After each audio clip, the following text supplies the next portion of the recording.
Hello and welcome back to the Marvelous Snapper, where we have the biggest sunspot energy. We aim to make portrait style video for free to play players of Marvel Snap. But everyone is welcome here. And today I just wanted to mention and show off the achievement that I have done, that I have pleasantly surprised myself with, which is reaching the infinite rank for the first time in Pool 3.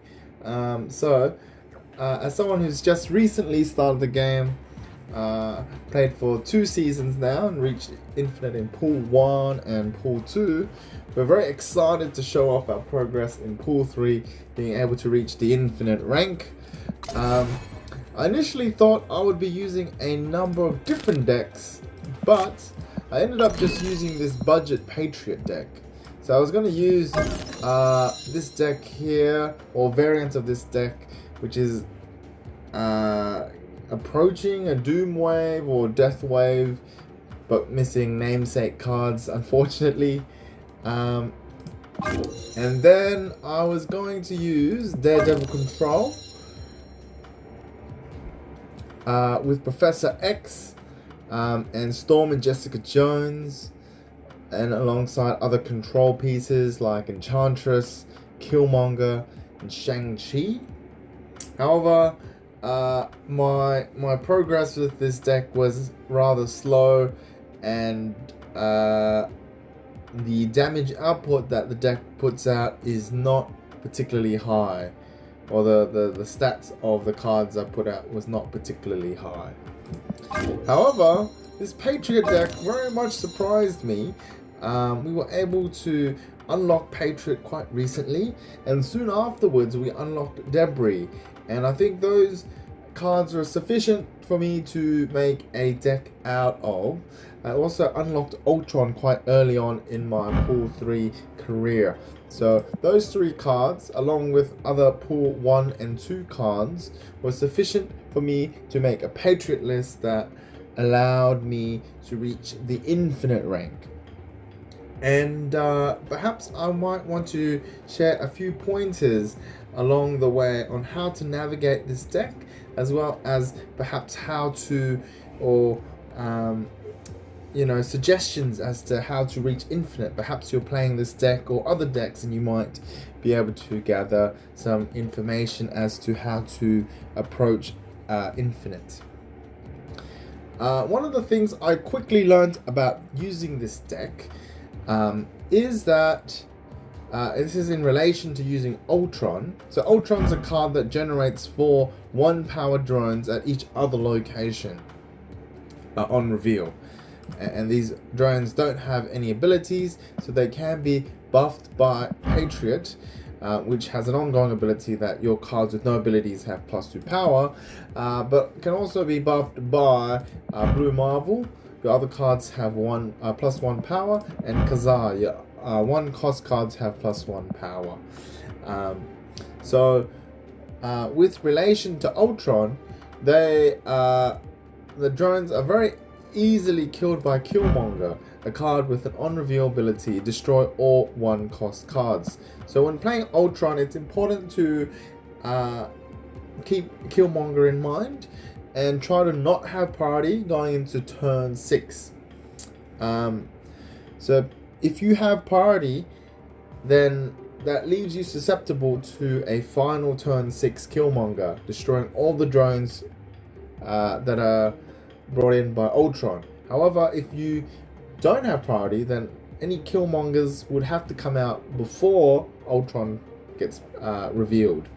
So not having priority on the final turn with Ultron is potentially a good idea.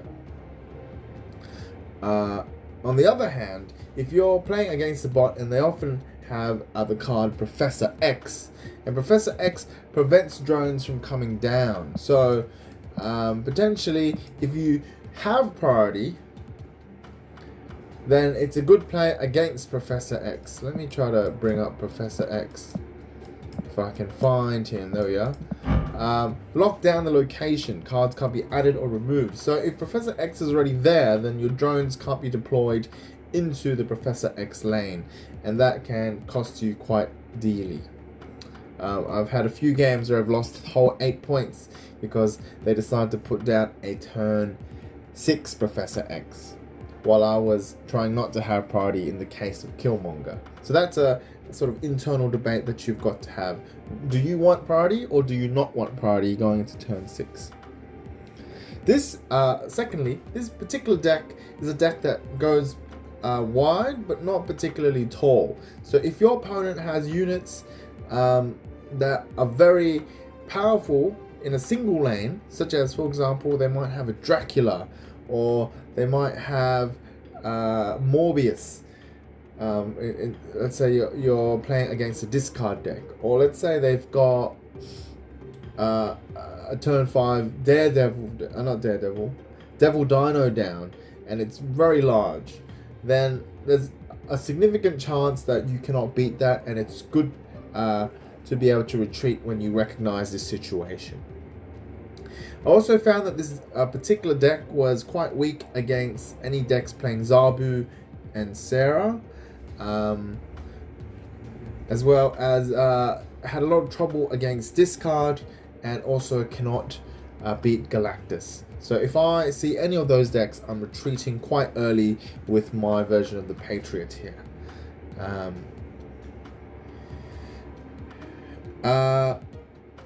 Another thing is, it's often okay to skip a turn. We don't want to flood the board too early with Squirrel Girl by adding 1-power squirrels to other locations, or Mr. Sinister adding a Sinister clone to the same location, or using Debris adding a rock to each other location for both players. So that might seem like a good curve, playing Squirrel Girl into Mr. Sinister into Debris, but that leaves your board very clogged. Note that you'd also have a way to fill the board on the final turn with Ultron as well. So it's good to maybe deploy just 1 or 2 of those strategies as opposed to all of them, especially if you have Ultron in hand.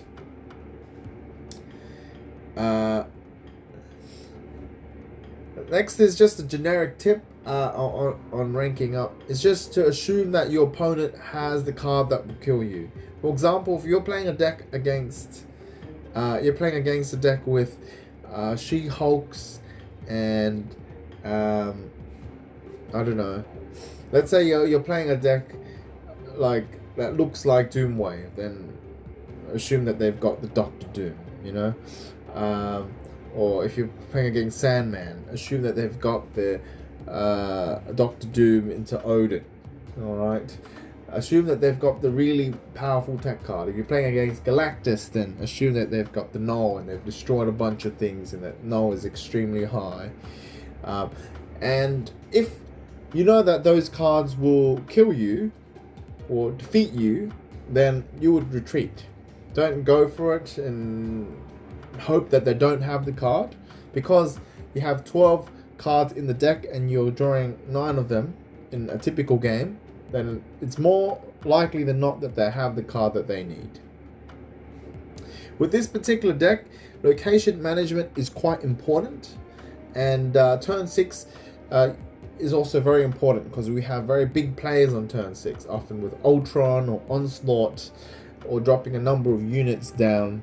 Like, let's say if you had the full powered version of the deck, you might have Patriot Mystique, for example. So Mindscape is a consideration where you swap hands on turn 6. There are other locations that affect you in a quite negative way, such as the locations that reduce like -2 power in each card played in that location. The location that causes the cards to fight and destroy the weakest one. That's particularly bad for us because we've got a number of low powered cards. The location where only 1 card can be played, I think that's the Space Throne. Those are all particularly bad for our deck, and we can try to mitigate that by storming the location and making it favorable towards us. that's my own tech. I don't usually see Storm being played in Patriot, but I don't have Mystique, unfortunately. Alternatively, there are other locations that are very, very favorable to us. Sanctum Sanctorum, where cards cannot be played, or locations where cards get played and destroyed there. Locations where there are double the ongoing effects. So we can have double Patriot active, or double Blue Marvel active is very good for us. And other locations like Sinister London, where we can have another copy of a card at another position, like putting a Patriot into Sinister London creates another copy elsewhere.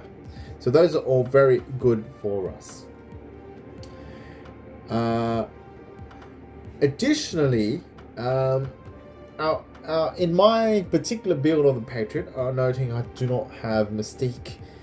In an ideal world, you have in the same lane Patriot, Khazar, Blue Marvel, Ultron, in all the same lane, and then that fills the whole board. You've got pretty much the highest power that you could possibly get. That's the ideal situation, and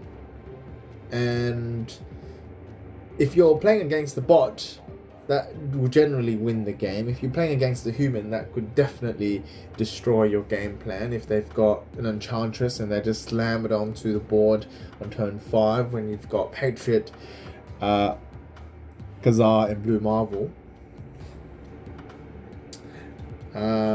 So anyway, I've got a bit sidetracked. That's our ideal plan, but sometimes we don't have all those cards. So if there's a location that allows you to draw cards, I forgot the name of the location, but there's one that allows you to draw 2 extra cards.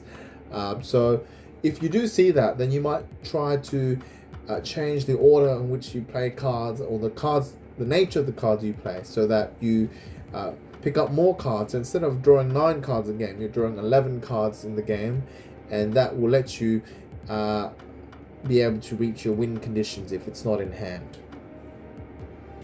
Additionally, I mean, this is very bad for content creation, but personally I find that it's good to take a break when you're losing, particularly because you often queue into the same person multiple times, and if they've got a deck that lines up favorably to yours, let's say you're playing against a Sarah control list, and that's a very good matchup in their favor, they've got lots of tools to be able to deal with your deck, then it's good to just take a couple of minutes break, watch a quick YouTube video, go to the bathroom, etc., and then come back and continue playing, as that will more likely than not allow you to be queued up with other people or another bot or something like that, and that will really help you progress in terms of getting the cubes.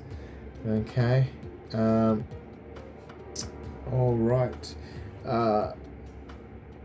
Additionally, it's always important to pay attention to what the opponent is doing, especially if they're playing a deck like Discard and they're offering a lot of information, like cards like Blade, cards like Lady Sif. See what they've discarded, and that will allow you to decipher whether this is a situation that is amenable to winning. For example, if a discard list is discarding lots of swarms, lots of apocalypses,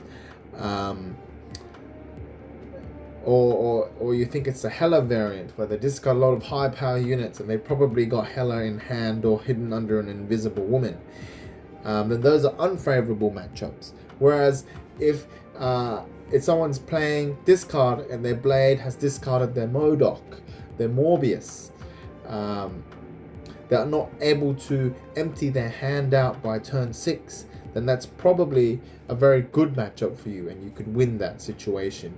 And you can determine this just based on the information that the game gives you. So it's really important to pay attention to the game situation, not only to the cards discarded in terms of a discard list, but the locations that people have played their cards, which lanes they're most likely to put their cards in. Let's say if there's a ongoing effects are doubled, they might play their Dark Hawk there or something like that, and that makes it vertically very powerful for them and very hard for you to contest. And that you might want to dip from that situation or storm off the location, etc. All right, and lastly, and this is probably very important, you should capitalize on bots.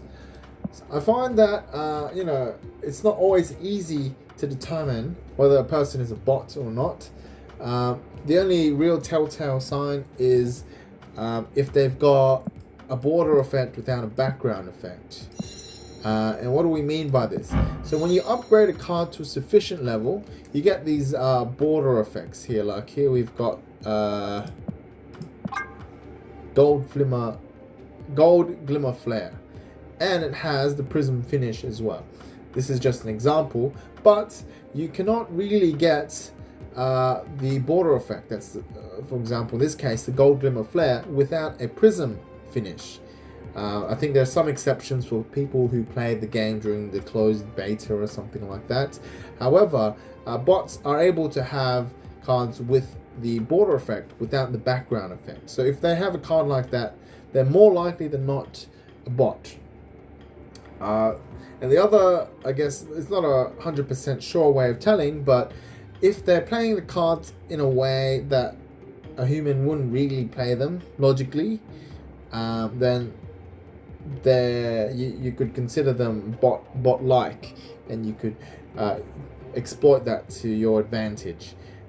For example, there were many destroy decks played by bots or people who I thought were bots because they played the cards in the wrong order. They put, let's say, a Carnage down first, and then a Sabertooth, a Nova, and then, let's say, a Bucky Barnes into the same lane.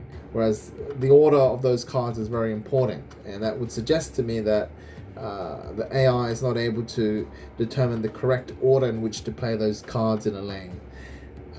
So you could take advantage of that and do a slightly more risky plays. For example, by putting Patriot, Kazar, Blue Marvel, and then Ultron down, all in the same lane. So that was really good. However, there are cards that bots do like playing that are very detrimental to our game plan. These include the goblins, so Hobgoblin and Green Goblin, because these are cards that fill up your side of the board, and that because our deck's not a deck that can go have big numbers in every single lane, having that spot taken up is quite a detriment, and we're probably losing that lane if the goblin comes down onto our lane. Secondly, they also play a lot of Professor X, and I think we touched on this earlier. We go wide strategy, so if we're prevented from going wide, that's very difficult. So when I'm playing against the bot, I typically snap on turn 5 before I finish my final turn, and often that is able to net me 8 cubes or 4 cubes at least. However, if they do manage to play, let's say, the Professor X, and that can very easily lose you 8 cubes, which might be like a whole hour of progress before you make that back. So just keep that in mind, and then often don't assume players are bots and play just to your outs and then retreat if necessary. Some bots I feel like are very powerful, and they're able to have the right card at the right moment to just destroy your strategy and to overpower you. So don't be ashamed to retreat against the bot, and also at the same time don't be tilted when an opponent emotes you, especially players who have Wong decks or players who have Galactus decks. I find that those kind of players tend to emote you quite significantly. But don't get tilted. If you're losing, feel free to retreat. There's no shame in that at all. I think that's enough for today. I hope you enjoyed or appreciated a bit of my talk about how to get to infinite with the Patriot deck. And this is not even a complete Patriot deck, but it's the cards that I have available. I was actually intending to try to get Modok to do a discard list while ranking up, but I've already hit infinite this season, so that's that. At the same time, because Nebula is the new hotness right now, and people have been putting Nebula back into discard lists, I've not really as interested in playing discard anymore.